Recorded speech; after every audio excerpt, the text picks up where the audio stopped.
دوستان، من تا MTM هستم و تازه کار چنلم آغاز کردم. خب اینجا قرار بود بازی اسنایپ باشه داخل این دوئل.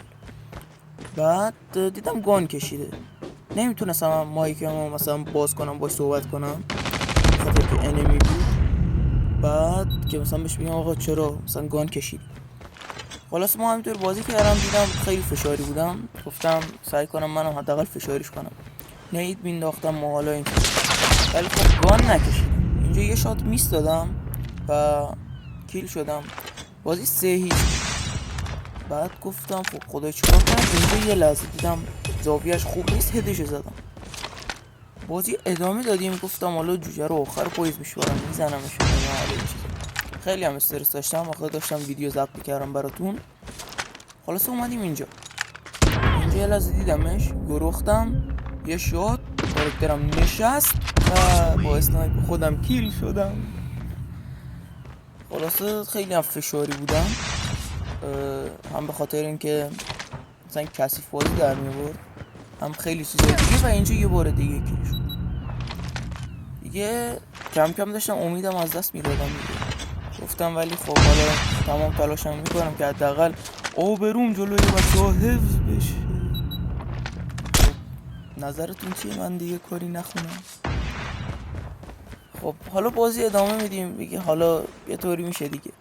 اومدم بالا کیل نمایشی بگیرم، یه شات حالا خیلی جالب نشد. انتظار داشتم خیلی بهتر از این چیزا بشه، ولی خب نشد دیگه، حالا نمیشه کارش کرد. الان بازی 6-2. گفتم خدایا چیکار کنم، آبروم داره میره، من تازه کار چنلم آغاز کردم، خودت کمکم کن. اومدیم اینجا یه لحظه دیدم یه شات زدم، البته با خطگیری، ولی فدای سرم اون کسی فازی در می آورد. یه نید انداختم، دیدم که نیومد، از این ور اومد یه شات نخورد، یه دور که زیبا. یعنی خودم این کی لازم گرفته بودن خیلی فشاری می شدم.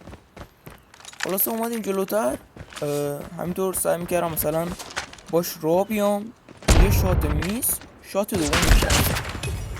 بعد دیدم مثلا انگار خیلی نزدیک شدم بهش، گفتم دیگه جبرانش میکنم و این چیزا. بعد هم دوباره دستگره گان، منم که فشاری گفتم الان درستت میکنم بی نامونشون.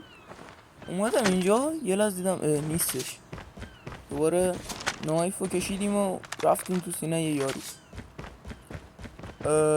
بچه‌ها البته کلا یه چیزام بهتون بگم، نتیجه اخلاقیش اینه که با آدم بی‌ناموس کلا دوئل نزنید. حالا خیلی مهم نیست، ما این دوئل در آخر مطمئنم که میبریم. اینجا اومدم کیل نمایشی بگیرم که دوباره نبودش و یه لحظه دیدمش، یعنی فرار کنم که نشد، کیل شدیم. اینجا هدشو زدم، یعنی اینجا قشنگ فشاری شد، قشنگ از رفتارش معلوم بود که فشاری شده. خلاصه اومدیم اینجا دیدمش یه شات میز، بعد گفتم گوش این چی بود؟